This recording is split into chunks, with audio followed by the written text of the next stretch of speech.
ದೇಶದ ಗ್ರಾಮೀಣ ಕೂಲಿಕಾರರು, ಸಣ್ಣ ರೈತರು ಜೀವನೋಪಾಯಕ್ಕೆ ಜೀವನ ಆಧಾರವಾಗಿದ್ದ ಉದ್ಯೋಗವನ್ನು ಸ್ಥಳೀಯವಾಗಿ ಆ ಸಂದರ್ಭದಲ್ಲೂ ಸಹ ಸುಮಾರು 71.8 ಲಕ್ಷ ಆಕ್ಟಿವ್ ನರೇಗಾ ಕೂಲಿ ಕಾರ್ಮಿಕರು ಇದ್ರು.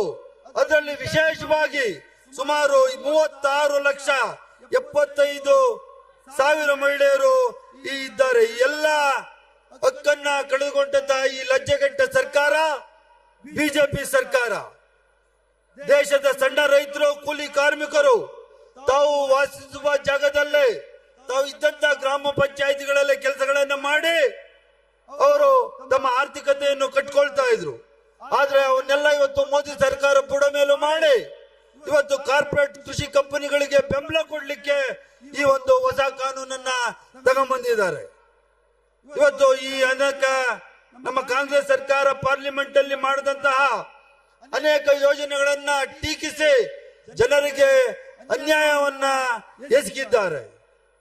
ಮೋದಿ ಸರ್ಕಾರ ಜನರು ಎಲ್ಲಿ ದಂಗೆ ಹೇಳ್ತಾರೋ ಎಂದು ಎದುರಿ ಪ್ರತಿದಿನ ಹೊಸ ಹೊಸ ಸುಳ್ಳುಗಳನ್ನ ಹೇಳಿ ಎಲೆಕ್ಷನ್ಗಳನ್ನ, ಚುನಾವಣೆಗಳನ್ನ ನಡೆಸ್ತಾ ಇದ್ದಾರೆ. ಅದರಲ್ಲಿ ಸಫಲನೂ ಸಹ ಆಗ್ತಾ ಇದ್ದಾರೆ. ಆದ್ರೆ ಮುಂದೊಂದು ದಿನ ಸತ್ಯ ಮುಂದಕ್ಕೆ ಬರಲೇಬೇಕು. ಆವತ್ತು ಈ ಮೋದಿ ಸರ್ಕಾರ ಅಂತ್ಯ ಕಾಣ್ತದೆ ಅಂತ ನಾನು ಈ ಸಂದರ್ಭದಲ್ಲಿ ಹೇಳಿಕೆ ಬಯಸ್ತೇನೆ. ಈಗಾಗಲೇ ಮಾನ್ಯ ಮುಖ್ಯಮಂತ್ರಿಯವರು 30/12/2025 ಈ ಕಾಯ್ದೆಯ ಆರ್ಟಿಕಲ್ 258 ಮತ್ತು 280ಕ್ಕೆ ವಿರುದ್ಧವಾಗಿದೆ, ಜನರ ಉದ್ಯೋಗದ ಹಕ್ಕುಗಳನ್ನು ಕಸಿಯುತ್ತದೆ ಮತ್ತು ರಾಜ್ಯಗಳ ಆರ್ಥಿಕ ಪರಿಸ್ಥಿತಿ ಸಂಕಟಕ್ಕೆ ಸಿಲುಕೊಳ್ತದೆ ಅಂತ ಹೇಳಿ ನಾಶ ಮಾಡ್ತಂತಾಗ್ತದೆ ಅಂತ ಹೇಳಿ ಈಗಾಗಲೇ ಪತ್ರವನ್ನ ಬರೆದಿದ್ದಾರೆ. ಮನ್ರೇಗಾ ಯೋಜನೆಯನ್ನ ರದ್ದು ಮಾಡಿ ಬಿಬಿ ಗ್ರಾಮ್ಜಿ ಯೋಜನೆಯನ್ನು ಜಾರಿ ಮಾಡಿದರೆ ನಿರುದ್ಯೋಗದ ಪ್ರಮಾಣ ಹೆಚ್ಚಳ ಆಗ್ತದೆ, ಉದ್ಯೋಗ ಮಹಿಳೆಯರ ಪಾಲುದಾರಿಕೆ ಇಳಿಯುತ್ತದೆ, ದಲಿತ ಮತ್ತು ಆದಿವಾಸಿ ಕುಟುಂಬಗಳ ಆರ್ಥಿಕ ಒತ್ತಡ ಸೃಷ್ಟಿಯಾಗ್ತದೆ.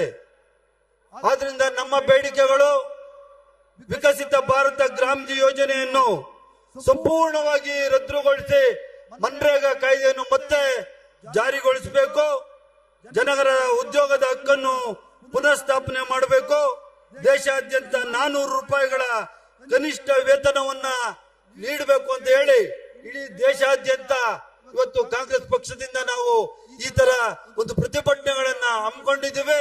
ಮುಂದಿನ ದಿವಸಗಳಲ್ಲಿ ನಿಮ್ಮೆಲ್ಲರ ಸಹಕಾರ, ಈ ದೇಶದ ಜನಗಳ ಸಹಕಾರ ಕಾಂಗ್ರೆಸ್ ಪಕ್ಷಕ್ಕೆ ಇದ್ದ ಪಕ್ಷದಲ್ಲಿ ನಾವು ಮನ್ರೇಗಾ ಕಾಯ್ದೆಯನ್ನ ನಾವು ಮಾಡ್ತೀವಿ ಅಂತ ನಾನು ಈ ಸಂದರ್ಭದಲ್ಲಿ ಹೇಳಿ ಈ ಕಾರ್ಯಕ್ರಮಕ್ಕೆ 3 ಜಿಲ್ಲೆ ಹಾಗೂ ಕರ್ನಾಟಕ ರಾಜ್ಯದಿಂದ ಅನೇಕ ಸಾವಿರಾರು ಸಂಖ್ಯೆಯಲ್ಲಿ ನೀವೆಲ್ಲರೂ ಬಂದಿದ್ದೀರಿ.